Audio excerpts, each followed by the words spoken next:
ఎడారిలో సెలయేర్లు. మే 18. అత్యధిక భారము వలన కృంగిపోతిమి, మరియు మృతులను లేపు దేవుని యందే గాని మాయందే మేము నమ్మిక ఉంచకుండునట్లు మరణమగుదుమను నిశ్చయము మా మట్టుకు మాకు కలిగి ఉండెను. 2 కొరింథీ 1:8-9 కష్టకాలంలో మనపై పడే ఒత్తిడులే మనకి జీవితపు విలువను అర్థం చేసుకునేలా చేస్తాయి. పోయిందనుకున్న మన ప్రాణం తిరిగి మనకి దక్కిన ప్రతిసారి అది ఒక క్రొత్త ఆరంభం అవుతుంది. ప్రాణం విలువ ఎంతో క్రొత్తగా తెలిసి వస్తుంది. దేవుడికి మానవులకి కూడా అది మరి ఎక్కువ ఉపయోగకరంగా మారుతుంది. మనకు వచ్చే ఒత్తిళ్ళు ఇతరులకు వచ్చే కష్టాలను అర్థం చేసుకోగలిగేలా చేస్తాయి.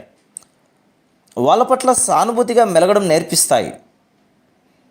నలిగిపోయాను తీగలాగా సాగినట్టుగా తనువులోనూ మనసులోనూ ఆలోచనలను అంధకారం ముంచినట్లుగా శత్రువుల క్రింద మిత్రుల చేతుల్లో ప్రాణం ఎగిరిపోయేంతలా నేను నలిగిపోయాను.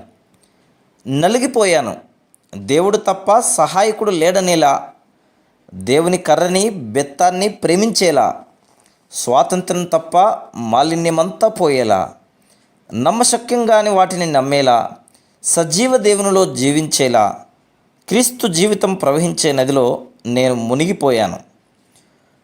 మనలో ప్రతి దానిని తేలికగా తీసుకునే మోసకరమైన స్వభావం ఒకటి ఉంది. ఎవరన్నా కష్టాలలో నలిగిపోతూ వాటి నుంచి తొలగి పారిపోతుంటే వారంటే హేళన భావాన్ని ఈ స్వభావం మనలో కలిగిస్తుంది. అయితే తనకై తాను కష్టాలను అనుభవించిన వ్యక్తి ఇలా ఎప్పుడూ అనుకోడు.